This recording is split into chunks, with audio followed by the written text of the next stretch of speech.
आगे भगवान कहते हैं कि योग संन्यस्त कर्माणम ज्ञान संचिन्न संशयम आत्मवंतम न कर्माणि निबंधन्ति धनंजय। हे धनंजय, जिसने, अब इसमें हिंदी व्याख्या करते समय सब लोग अपने अपने नियम के अनुसार, जो कर्मयोग होगा तो कर्मयोग के हिसाब से कहेगा, भक्ति होगा तो भक्ति के हिसाब से कहेगा। हमें क्या करना चाहिए कि जो मूल शब्द उसमें आया है उस पर ध्यान देना चाहिए। जैसे अभी इन्होंने व्याख्या करते समय जो गीता प्रेस वाले, तो जैसे कि स्वामी रामसुखदास जी के जो उन्होंने साधक संजीवनी व्याख्या लिखी है, या जो जयदयाल गोविंद जी ने तत्व विवेचनी लिखी है, तत्व विवेचनी तो माने ठीक लगता है उनका विवेचन, फिर भी रामसुखदास जी महाराज ने कर्मयोग पर विशेषता दिया, भक्ति पर विशेष महत्व दिया। तो कर्मयोग शब्द बार बार इन्होंने जोड़ा है, चूंकि वो कर्मयोगी थे, कर्मशीलता में थे, तो कर्मयोगी को जोड़ा। परंतु यहाँ पर ऐसा कोई कर्मयोग शब्द का उल्लेख यहाँ पर नहीं हुआ, यहाँ पर केवल योग शब्द का उल्लेख हुआ। जैसे योग संन्यस्त कर्माणम, देखो यहाँ पे योग है ना, योग संन्यस्त कर्माणम ज्ञान संचिन्न संशयम।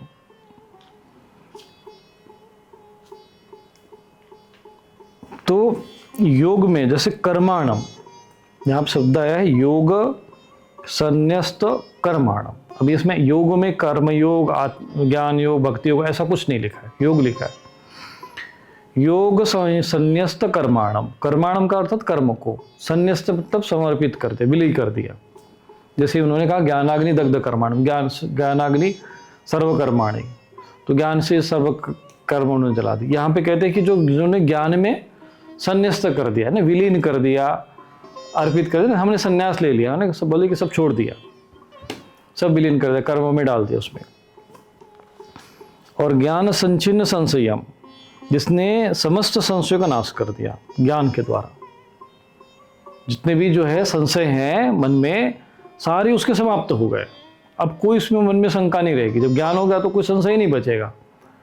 अभी जैसे कोई, अगर मुझे ऐसा आत्मविश्वास, कभी कभी आपने भी सुना होगा, मैं ऐसा बोलता हूँ, मुझे ऐसा भीतर से ऐसा लगता है कभी भी कि मैं अध्यात्म से संबंधित कोई मुझसे कोई प्रश्न करेगा तो मैं उसका उत्तर दे सकूँ, कोई भी प्रश्न हो, केवल अध्यात्म से जुड़ा हुआ हो। अब वो जो है जानकारी का या स्तोत्र है का, वो तो इतना सब कुछ कोई वो कंठस्थ तो नहीं कर सकता ना। वेद के सारे श्लोक, वेद के जो सारे ऋचाएँ को याद कर ले, 18 पुराण के श्लोक याद कर ले, वह पूरा महाभारत के श्लोक याद हो जाए, ऐसा तो हो नहीं सकता। परंतु जो ज्ञान हो जाता है, तो ज्ञान के द्वारा जो ज्ञानी पुरुष होते हैं, जैसे कि रामकृष्ण परमहंस जी थे, वो बिल्कुल निरक्षर थे, अक्षर का बिल्कुल ज्ञान नहीं था, पर उनके समक्ष जो है स्वामी विवेकानंद जैसे विद्वान, उस समय के जो ब्राह्मण समाज की केशव सेन जैसे विद्वान पुरुष, जिनको मतलब कहते थे कि केशव सेन जी जब प्रवचन करते थे तो 1-1 लाख की भीड़ उनके पीछे चल देते थे। वो ब्राह्मण समाज के संस्थापक थे। विद्यासागर जी ऐसे उनका भी नाम आता है, उनका कई ऐसे विद्वान पुरुष थे। वो उनके चरणों में बैठ जाते थे। उनसे भी प्रश्न पूछा गया कि अच्छा ये बताइए कि आप इतने विद्वान हो, ज्ञानी हो, अंग्रेजी पढ़े हो, शास्त्र पढ़े हो, संस्कृत पढ़े हो, हजारों लाखों लोगों को उपदेश देते हो, आप इन ऐसे निरक्षर व्यक्ति के पास क्यों बैठते हैं? यहाँ पर आपको कौन से प्रश्नों का कोई, आप इनसे चर्चा करते हो तो कौन से प्रश्न आप करते हो और ये समाधान कर देते? बोले उनके पास बैठने मात्र से ही हमारे सारे संशय समाप्त हो जाते हैं। कभी कभी आपने देखना, कभी भी ऐसे किसी महापुरुष के पास जाओगे तो सारा प्रश्न ही भूल जाता है आदमी। वो भूल जाता है कि अब हमको क्या प्रश्न करना है, सारे प्रश्न समाप्त हो जाते हैं। यस्य दर्शन मात्र मनस्यात् प्रसन्नता स्वयं भूया धृति शांति सब अवेद परम गुरु, और अपने आप शांति आ जाती है, प्रश्न ही नहीं बचते। ऐसे भी महापुरुष होते हैं, आप उनके सामने बैठ जाओ, ऐसा लगेगा अभी खूब प्रश्नों की लिस्ट बना के लिए जाओ उनके सामने, और जैसे बैठोगे सब समाप्त। पूछो क्या प्रश्न पूछना है, बोलिए कुछ महाराज पता ही नहीं चलता है क्या पूछना है, प्रश्न ही समाप्त हो जाते हैं। तो ज्ञान की एक शक्ति होती है, ज्ञान में सामर्थ्य है कि आपके सारे संशय छिन्न हो जाते हैं अपने आप। कहते हैं कि योग में जिन्होंने अपने संन्यास्त कर्मों को संन्यास्त कर दिया और ज्ञान के द्वारा जिन्होंने अपने सारे संशयों का नाश कर दिया, आत्मवंतम न कर्माणि, और आत्मवंत शब्द आया कि आत्मवंत जो आत्मा में भ्रमण करते। अभी इन्होंने कई अर्थ लगा सकते हैं, मूल शब्दों पर ही अगर हम रहते, भगवान ने जो शब्द कहे हैं, जैसे योगा है तो योग में उन्होंने कोई कर्म योग का उल्लेख नहीं किया है, न भक्ति योग, योग कहा है। और आत्मवंतम, आत्मवंत का अर्थ होता है जो आत्मा में ही लीन है। अब इन्होंने ऐसे वश में किए अंतःकरण वाले पुरुष को, ऐसा उन्होंने अर्थ लगाया है। हिंदी में अनुवाद करते समय कोई भी अर्थ को अपने हिसाब से लगा सकता है, जैसे उनकी योग्यता होगी। व्याकरण के अनुसार लगाने वाला व्याकरण के अनुरूप लगाएगा।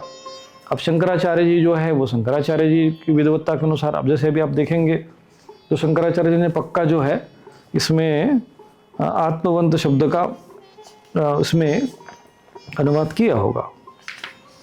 तो मुझे जब भी ऐसे कोई प्रश्न का व्याकरण से संबंधित या कहीं पर भी ऐसा लगा कि भी यहाँ पर योग होना चाहिए या ऐसे कोई प्रश्न, तो मैं इनका जो है लगभग शंकराचार्य जी के इसी गीता शंकर भाष्य का ही मैं अध्ययन करता था।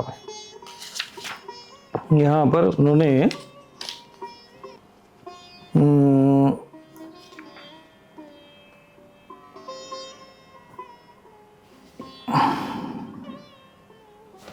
जो इस प्रकार योग संन्यस्त कर्मा है उस आत्मवान, तो यहाँ पे आत्मवंतम अप्रमत्तम गुण चेष्टा रूपेण दृष्टानी, गुणों की चेष्टा मात्र से कर्म समझते। उन्होंने भी यहाँ पर आत्मवान, वही आत्मवंतम शब्द ही प्रयोग किया है, उन्होंने कोई इसका कोई विस्तार नहीं किया। तो आत्मवंतम का अर्थ होता है जो आत्मा में ही स्थित हो जाए। जैसे अभी शंकराचार्य जी ने इसका जो व्याख्या की है, हिंदी में ही उनका वर्णन उन्होंने भी किया, ठीक है। जिसमें लिखा है कि जिस परमार्थदर्शी पुरुष ने परमार्थ ज्ञान रूप, अब उन्होंने परमार्थ ज्ञान रूप अर्थ ऐसा कुछ लिया है क्योंकि परमार्थ दर्शन लक्षण न योगे न, तो परमार्थ ज्ञान रूप योग के द्वारा, ज्ञान योग मान लो, भक्ति योग मान लो, का कर्म योग, जो भी अभी वर्णन आए हैं सभी योग की बात आई है, तो सब योग में आ गए उसमें। संन्यस्तानि कर्माणि येन परमार्थ दर्शिना धर्माधर्मख्यानानि तम योग संन्यास्त कर्माणम। जो योग संन्यास्त कर्माणम का अर्थ जो है शंकराचार्य जी ने इसकी व्याख्या इस प्रकार से की है। हिंदी में कैसे अर्थ ये होगा कि जिस परमार्थ पुरुष ने योग के द्वारा संपूर्ण कर्म का त्याग कर दिया हो, वह योग संन्यस्त कर्मा है, मतलब उसको कर्म नहीं बंधते। अर्थात शंकराचार्य ने जो व्याख्या किया, परमार्थ दर्शन लक्षणेन योगेन संन्यस्तानि कर्माणि येन परमार्थ दर्शिना धर्म धर्माख्यानानि तम योग संन्यस्त कर्माणम। ये इतनी उन्होंने पूरा संस्कृत में व्याख्या की है कि योग संन्यस्त कर्माणम कौन है, तो जिन्होंने ये इस प्रकार से कि जितने भी उनके कर्म हैं जो योग में उन्होंने समर्पित कर दिए, और जो सारे जिनके ज्ञान संचिन्न हो गए, नष्ट हो गए, तो कहते आत्मवंतम न कर्माणि निबंधन्ति धनंजय। और ऐसे महापुरुष को कोई कर्म जो है बांध नहीं सकते, कोई बंधन नहीं लगता, कोई कर्म दोष नहीं लगता। तो शंकराचार्य जी कहते हैं कि संशयम यस्य कथम योग संन्यस्त कर्मा इति आह। तो वो कहते हैं कि वो संन्यस्त कर्मा कैसे हैं, सो कहते हैं ज्ञानेन आत्म ईश्वर एकत्वेन दर्शन लक्षणेन सचिन्नः। अर्थात आत्मा और ईश्वर की एकता दर्शन रूप ज्ञान के द्वारा जिनका संशय अच्छी प्रकार से नष्ट हो गया है, वह ज्ञान संचिन्न संशय कहलाता है। तो शंकराचार्य जी कहते हैं कि ज्ञान के संचिन्न कौन हो गया, ज्ञान संचिन्न संशय कौन हुआ, तो जिसने आत्मा और ईश्वर की एकता का अनुभव कर लिया कि मैं बस वो अहम ब्रह्मास्मि स्वरूप में स्थित हो गया, तो कहते वहीं पर ज्ञान संन्यस्त कहलाता है। संशयो यस्य स ज्ञान संचिन्न संशय यह एव योग संन्यस्त कर्मणा तम तो किसको, तो आत्मवंतम अप्रमत्तम गुणचेष्टा रूपेण दृष्टानि कर्माणि न निबध्यन्ति अनिष्टादि रूपम फलम न आरंभते हे धनंजय। ये शंकराचार्य ने इसकी संस्कृत व्याख्या की है। तो वही अर्थ है कि जो आत्मवंत होते हैं, जिनको ये ज्ञान उन्होंने प्राप्त कर लिया, फिर उसको ये कर्म न निबद्धन्ति, इसको उनको निबंध जो इनको बंधन में नहीं रखते हैं। फिर अंतिम श्लोक है तस्मात् ज्ञान संभूतम ऋतस्थम ज्ञान सिन्नात्मनः चित्वेनम संशयम योगम आतिष्ठोतिष्ठ भारत। इसलिए ही भरतवंशी अर्जुन तू हृदय में स्थित इस अज्ञान जनित अपने संशय का ज्ञान रूप तलवार द्वारा ज्ञानासिना छेदन करके समत्व रूप योग में, तो योगम में आतिष्ठ यानी स्थित हो जा, और युद्ध के लिए आतिष्ठो तिष्ठ यानी भाई तुम उसको जो स्थित हो जा और उत्तिष्ठ हो जा यानी खड़े हो जा, क्योंकि वो अर्जुन बिल्कुल वो संशय ग्रसित हो चुका था और बैठ गया था कि भैया हमें नहीं युद्ध करना है, धनुष्बाण वगैरह सब नीचे रख दिए, मेरे हाथ पैर काँप रहे, मैं ही नहीं कर सकता, मेरे से नहीं हो सकता करके वो अर्जुन जो है वहाँ पर ऐसा होगा। तो भगवान ने उनसे कहा कि इसलिए अर्जुन तू हृदय में स्थित है ना, तस्मात अज्ञान संभूतम, तुम्हारे अंदर जो हृदय बैठ में जो अज्ञान बैठा है, तो कहता है कि ऋतस्थम यानी तुम्हारे हृदय में जो बैठा है, तो ज्ञानासिनात्मन हो, जो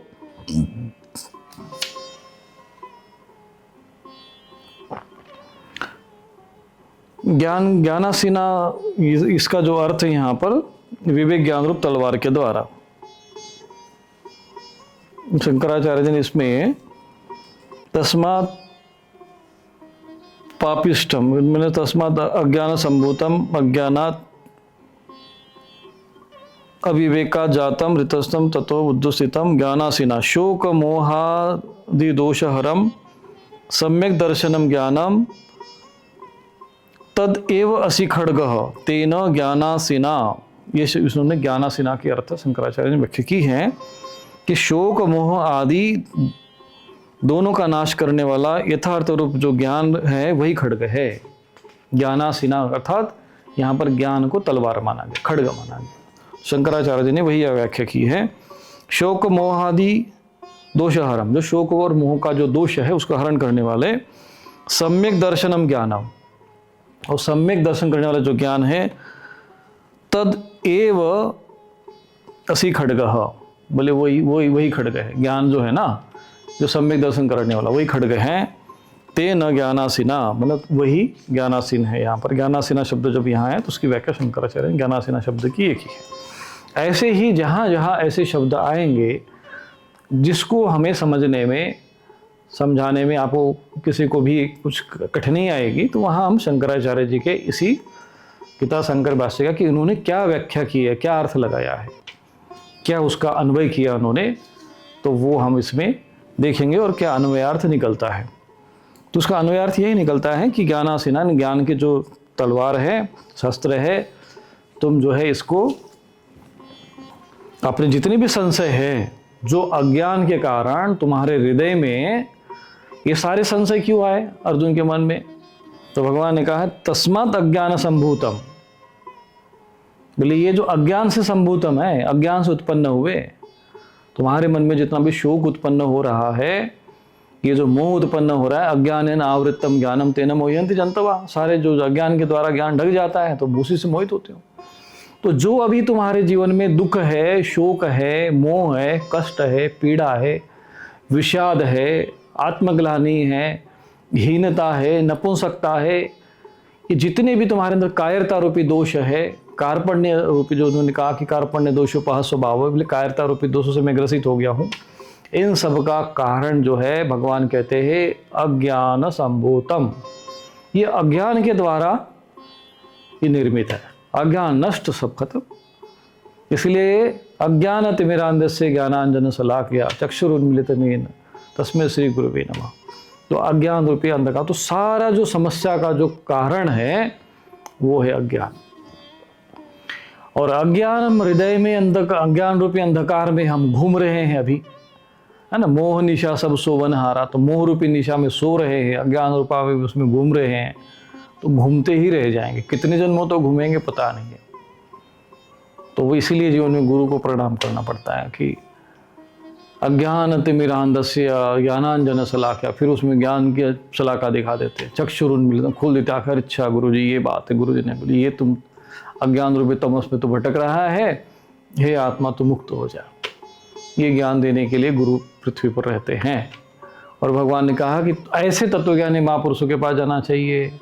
अब तुम जाते हो वहाँ पर जैसे ऐसे ही कपटी लोगों, जिन्होंने शास्त्र का ज्ञान नहीं, ना जीवन में तप नहीं, जिन्होंने कभी ये साधना नहीं की, जिनको न पता है कि ज्ञान क्या है, जिसको नहीं पता है कि योग क्या है, जिसको नहीं पता है कि ज्ञान यज्ञ क्या है, ऐसे मूर्खों के पास जाकर लोग जो है प्रश्न करते मूर्खों के समान, और उसको ही समाज में प्रचलित होता है। तो समाज जो है अपने धर्म से, अपने ज्ञान से, वास्तविक अध्यात्म से वो भटकता है, और आज की स्थिति वही है कि सब भटकती है। इसलिए पुनः वापस हमें धर्म संस्थापना करनी होगी, और इसके लिए केवल एकमात्र सरल साधन है कि आप अपने जीवन में भगवद गीता को जो है उसमें हृदय में धारण कर लो, सहज में, सरल रूप में। और हमने भी बिल्कुल यथावत, है ना, कई लोगों ने यथारूप नाम लिखा है, यथार्थ गीता लिखा है। हम ये सब आपको नहीं, ये सब लिखने की ज़रूरत नहीं है, आवश्यकता नहीं है। यदि कोई यथारूप है तो यथावत जो शब्द है, जैसे अभी यहाँ योग संन्यास शब्द है, अब योग में कौन सा है? अब मान लो कोई इस्कॉन वाले होंगे ना, तो आप उनकी व्याख्या देखना, वो कहेंगे कि श्री कृष्ण भावनामृत से भावित से जो कोई व्यक्ति होगा, अरे भाई तुम श्री कृष्ण भाव कहाँ से लेके आ गए भाई तुम? ये कौन सी जगह लिखा है? भगवद गीता के कौन से अध्याय में ये शब्द आता है श्री कृष्ण भावना भावित, श्री कृष्ण कॉन्शियसनेस? कोई आया है? कहीं नहीं। ये एक प्रकार का कपट ही होता है, जो यथारूप तो कह रहे हैं पर यथारूप में है ही नहीं। जैसे कि ना, मैं अभी उदाहरण बताया मैंने, योग का अर्थ होता, आसन का अर्थ क्या होता है? स्थिर, सुख पर स्थिर बैठने को, और ये तुमको अस्थिर करते रहते हैं, कहते हैं आसन हो रहा है। अरे भाई, आसन का अर्थ होता है स्थिर होना, दम सुख और शांत होना, और तुम उनको अस्थिर घुमा रहे, नचवा रहे, कुदवा रहे, उछलवा कर उछल रहे, कूद रहे, उल्टा कर रहे, और फिर भी कह रहे कि योग हो रहा है। भाई क्या कर रहे हो? बोले हाँ हम योगा कर रहे।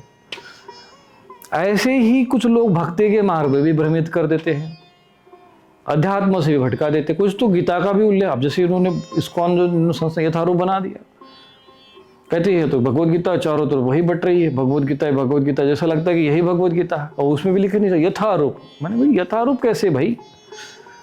मैंने कहा ठीक है भाई यथारूप, पढ़ते जाओ, पता चला उसमें तो भगवान शिव जी की निंदा हो रही। मैंने कहा ऐसे कैसे हो सकता है यथारूप? भगवान स्वयं जो कि रुद्राणाम शंकर, उसमें स्वयं कह रहे कि मैं रुद्रों में शंकर मैं हूँ, वो कैसे भगवान शिव जी की निंदा कर सकते? तो मैं समझ गया, यथारूप शब्द जो है वो छल रूप में है, इस संप्रदाय रूप होना चाहिए था। इनका संप्रदाय है गौड़ीय संप्रदाय, फिर उसमें भगवान के, अरे भाई तुम भगवद गीता है ठीक है, तुमने व्याख्या की है तो कह दो, शायद संप्रदाय रूप लिख देते तो तुम भी ठीक रहते, समाज भी सही दिशा में रहता। लोग जो कहते यथार्थ, अब एक संत महापुरुष हो रहे जिन्होंने यथार्थ गीता लिखी है। मैंने कहा ये यथार्थ गीता कैसे है? पता चला उनको संस्कृत आती ही नहीं है। अब जिसको संस्कृत आती ही नहीं है, संस्कृत के शब्द का वो अर्थ लगा ही नहीं सकता, वो अन्वय नहीं कर सकता, अन्वयार्थ नहीं कर सकता, उसको पदच्छेद नहीं आता हो, वो कैसे अर्थ लगाएगा? वो तो योग को जो उनके मन में है वो स्थापित करता जाएगा। इसीलिए मैंने खूब अध्ययन किया, भगवद गीता की अनेक व्याख्याएं पढ़ी। मुझे शंकराचार्य जी का विषय मुझे स्पष्ट लगा, माना कि उन्होंने भी ज्ञान को विशेष महत्व दिया है, परंतु उसका एक कारण भी है कि ज्ञान की वैसी महिमा भी है। नहीं ज्ञानेन सदृशम पवित्रमिह विद्यते, ये तो स्वयं भगवान का वचन है कि ज्ञान के समान तो कोई पवित्र करने वाला है ही नहीं है। ज्ञान रूपी नौका में बैठ जाओगे तो तुम समस्त पापों से पार हो जाओगे। वो कहते हैं कि पाप कृतम, पापियों में पापी होकर तुम ज्ञान रूपी नौका के द्वारा तुम पार हो जाओगे। तो कहने का तात्पर्य यह है कि जब ज्ञान ही मुख्य है तो ज्ञान की व्याख्या ज्ञान आधारित उन्होंने किया। कुछ लोग ये कह सकते हैं वो अद्वैत मत है, माने मत हो चाहे वो मती हो, कहीं से भी तो मती से आएंगे ना, पर वो इंगित किसकी दिशा में कर रहे, किसको बता रहे? वो जो यथार्थ सत्य है, ब्रह्म है, जो आत्मा रूप में है, जो भगवद गीता में जैसा उन्होंने वर्णन किया, जैसे योग संन्यस्त कर्माणम शब्द का उन्होंने किया, उन्होंने ठीक से किया। और जैसे ज्ञानासीना शब्द आया तो ज्ञानासीना में कि शोक और मोह का जो आदि दोष है, इनको जो ज्ञान जो काट दे वही तो तलवार, जो ज्ञान रूपी तलवार वही है। तो इस तरीके से सरल भाषा में शंकराचार्य ने समझाया, बस केवल समझने की आवश्यकता है। जैसे चातुर्वर्ण मया श्रेष्ठम गुण कर्म विभाग से है, गुण कर्म विभाग से तो छूना ही नहीं चाहते ये लोग।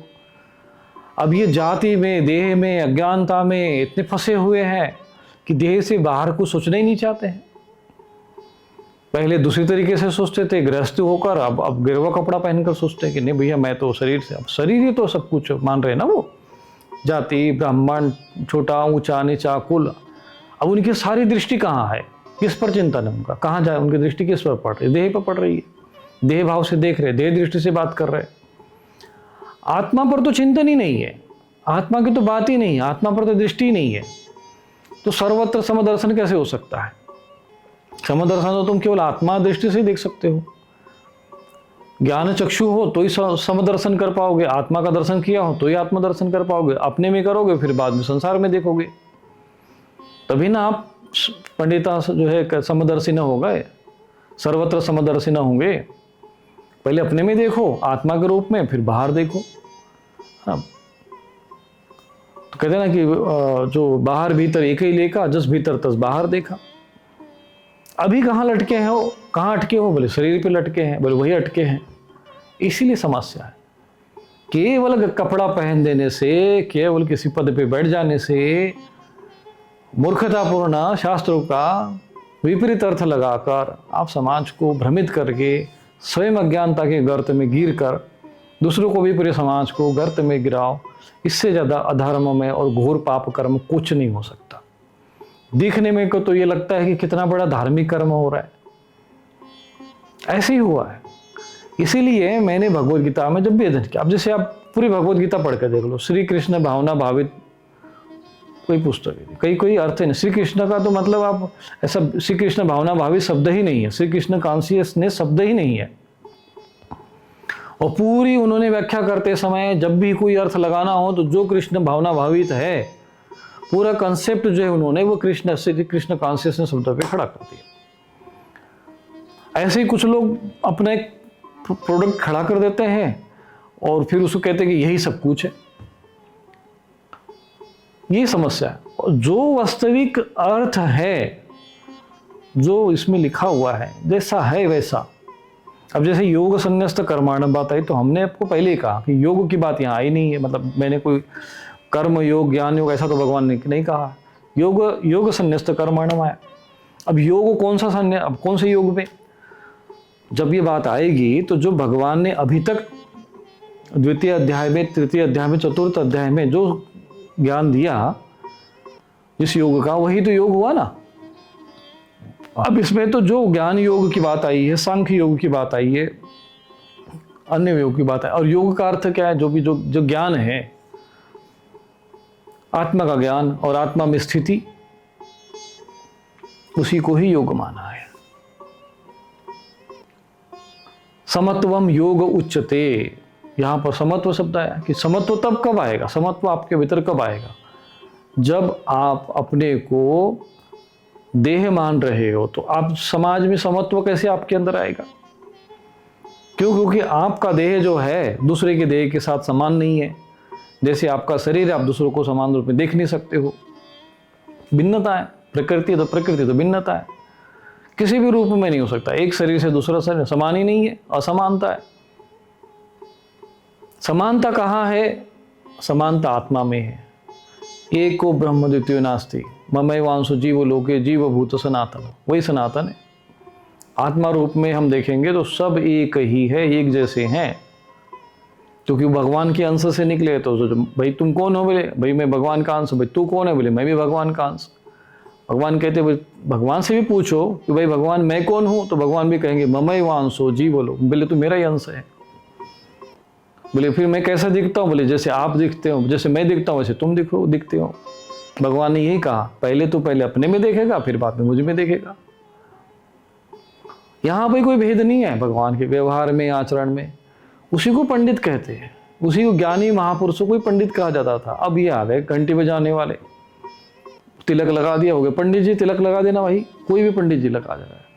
विचित्र बात है भाई। पंडित के कौन से गुण उसके अंदर है, कौन सा ज्ञान उन्होंने प्राप्त किया, कौन सी व्याख्या है शास्त्र में? आज तक हमारे धर्माचार्यों ने कभी भी हमारे समाज को यह नहीं बताया कि पंडित की व्याख्या क्या है, पंडित कहते किसको है, भगवान कृष्ण किसको कहते, ज्ञानी पुरुष किसको पंडित कहते हैं। ज्ञानाग्निदग्ध कर्माणम तमाहु पंडितम बोला, पंडित ही नहीं पता है। हाँ बोले कौन हो भैया? हम पंडित हैं। अरे कहाँ से हो भैया? पंडित जाति हमारे यहाँ, पंडित में लग रहेगा। जो असली जो ज्ञान है वो उससे समाज विमुख हो गया। इसीलिए मैं यहाँ पर भगवान ने कहा है कि सारे संशय का जो नाश करके जो आत्मज्ञान में स्थित हो जाए, तो फिर ऐसा जो स्थित होकर अपने सभी संशयों को नाश करो और योग में तिष्ठ हो जाओ। योग मातिष्ठ कहते कि योग में तिष्ठ हो जाओ, उसी योग की बात आ रही। यहाँ पर कर्मयोग, भक्ति योग, ज्ञान योग ऐसा कुछ नहीं, योग की बात है। योग कौन सा? जो अभी जो आगे पहले सुनाया उसकी बात है। और उसमें स्थित हो जाओ, योग में स्थित हो जा और फिर उत्तिष्ठ यानी खड़ा हो जाओ। कहते हैं कि योगम आतिष्ठ उत्तिष्ठ भारत, कि उत्तिष्ठ भारत, के भारत अब उठ जाओ और युद्ध कर। योग में कैसे युद्ध करना है? पहले युद्ध कर रहे थे वो अज्ञानता में स्थित होकर, कायरता रूप से दोष से ग्रसित होकर, है ना। जो योग की स्थिति में भगवान कहते पहले योग में स्थित हो जा और फिर कर्म कर, फिर ये सारा शोक मोह आदि जितने भी तुम्हें समस्या आ रही है वो सब नहीं आएंगे। तो इतना बड़ा दिव्य ज्ञान है जो भगवान ने अर्जुन को दिया, और अर्जुन का तो चलो भी आगे विवेक धीरे धीरे खुलेगा। इतना दिव्य ज्ञान है कि कभी कभी मैं सुनाता हूँ तो मेरा ही रोम रोम खड़ा हो जाता है। मैं पहले कभी भी जो है ऐसी स्थिति होती थी कि साधना करते करते मन में विचलित हो जाता था कि भाई हम तो अभ्यास कर रहे, साधना कर रहे, उपासना कर रहे और प्रयत्न कर रहे, उसमें क्या स्थिति हो सकती, मतलब मन में संशय उठते थे, कुछ भी होता था। भाई हम सीधा भगवत गीता पकड़ के बैठ जाते थे, भाई भगवत गीता है। ऐसी महिमा भगवत गीता की कि वही भाव, वही श्लोक, वही चिंतन, वही जिज्ञासा, वही प्रश्न अपने आप खुल जाता था। थोड़ा सा अध्ययन कर लेते थे, सारा संशय समाप्त और मार्ग अपने आप में आगे बढ़ता था। तो भगवत गीता न केवल ग्रंथ नहीं है, केवल 2-4 वचन नहीं है, ये आपके जीवन में ऐसा प्रकाश है कि यदि इसको धारण कर ले तो ये किसी जिसको अमृत कहते हैं ना, वो यही है, ज्ञान अमृत जिसको कहते हैं। पर यथार्थ वही है जब आप स्वयं अध्ययन करोगे। मैं तो यही कहता हूँ कि वे प्रत्यक्षम किम प्रमाणम, आप स्वयं पढ़ो। मैंने कोई अलग से, इसलिए मैं अलग से कोई व्याख्या नहीं कर रहा हूँ। जो महापुरुषों ने, शंकराचार्य जी हुए, संत ज्ञानेश्वर जी महाराज हुए, जो श्रेष्ठ पुरुष हुए, जिन्होंने जो वास्तव में जिन्होंने आत्म तत्व का अनुभव करके जो तत्वदर्शी ज्ञानी महापुरुष हुए, उन्होंने जो वर्णन किया यथावत, वही वास्तव में यथार्थ है, यथावत है, यथारूप है। बाकी जो अपने संप्रदाय को लेकर और संप्रदाय रूप बनाकर जो समाज के साथ छल करते हैं, ऐसे लोगों के शब्दों के जाल में उलझना नहीं चाहिए। मान लो ठीक है, जो लोगों को बिल्कुल ज्ञान नहीं है, किसी भी प्रकार से अगर अध्यात्म में आते हैं तो कोई समस्या नहीं है, परंतु इस प्रकार के छद्मरूप शब्दों का प्रयोग नहीं करना चाहिए। वे अपने संप्रदाय के अनुरूप बोल रहे तो ठीक है, और उसको सिद्ध करना चाहिए। अगर यदि आपको कोई है, मैं तो जब भी इसके बाद ये व्याख्यान जब पूर्ण होगा तो इसको हम ग्रंथ रूप में भी लिखेंगे, व्याख्या रूप में भी लिखेंगे, तो हम सभी को भेजेंगे, भाई आप पढ़ लो, देख लो, सुन लो, कहाँ हमारी कमी है, त्रुटि है, कहाँ पर अन्वय गड़बड़ हो गया है, कहाँ अन्वयार्थ गड़बड़ है, कहाँ व्याकरण से दृष्टि में कमी है। कहीं पर भी आप श्लोक जो भी आप वर्णन करके मुझे अपना बताए और फिर हम उस पर आपका समाधान करेंगे, या तो आप हमारा समाधान कर देना, इस तरह हम सुधार कर लेंगे। तो हम सभी को बोलेंगे ये बात। अब ऐसा नहीं मैंने लिख दिया तो बिल्कुल एकदम परमानेंट से एकदम शाश्वत है, ऐसा नहीं है। ऐसे ही कोई भी आचार्य व्यक्ति को धर्माचार्य बनता, किसी पद पे बैठता है या कोई भी व्याख्या लिखता है, शंकराचार्य जी ने भी यही किया। व्याख्या लिखने के बाद वो ब्रह्म सूत्र आदि लेकर सब लोग कहा कि भाई आप, मैंने जो व्याख्या लिखी इस पर आप जो है अपना प्रश्न करो कि नहीं, हाँ यथार्थ है या नहीं है। उन्होंने कहा कि यथार्थ है तो स्वीकार करो, और नहीं है तो फिर शास्त्रार्थ करो। तो इस तरीके से जो है वो व्याख्या पूर्ण मानी जाएगी।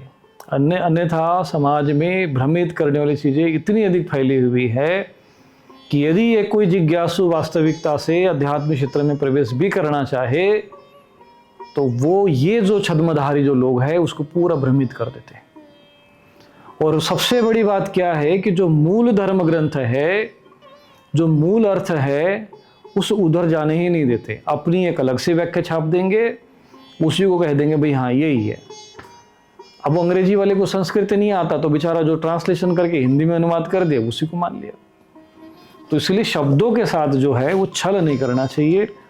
और इस प्रकार से जब आप व्याख्या करोगे तो समाज का वास्तविक कल्याण होगा, समाज जो है वास्तविक धर्म की ओर अग्रसर होगा। और जिस उद्देश्य के लिए भगवान ने ये उपदेश दिया है, कितना परम दिव्य अलौकिक जो ज्ञान दिया है कि कम से कम जो भी आने वाली पीढ़ी, भविष्य में जो भी मनुष्य शरीर धारण करेंगे, उसका अध्ययन करेंगे, मनन करेंगे, चिंतन करेंगे, तो कम से कम उनको जो ज्ञान के पथिक है, ज्ञान मार्ग पर चल रहे, तो उनको ये ज्ञान का एक प्रकाश रूप में कार्य करे और उनके संशय का नाश करे और उनके जीवन में जो भी बाधाएं हैं, विघ्न बाधा, उनके अध्यात्म मार्ग उसका नाश हो और वो आत्मतत्व को प्राप्त हो जाए। इसी उद्देश्य के साथ ये वो कहा गया। लेकिन इसका उपयोग करके फिर कोई आदमी, व्यक्ति जो है वो अलग कोई अपना संप्रदाय खड़ा कर ले और समाज को बस ये ऐसे, तो ये चीज़ों से बचना बहुत आवश्यक है। और यही कलियुगी पाखंड इसी को कहते हैं, इसलिए इसका खंडन करना पड़ता है। ये पाखंड है, इसलिए खंडन करना पड़ता है। तो आज यहाँ पर 4th अध्याय पूर्ण होता है।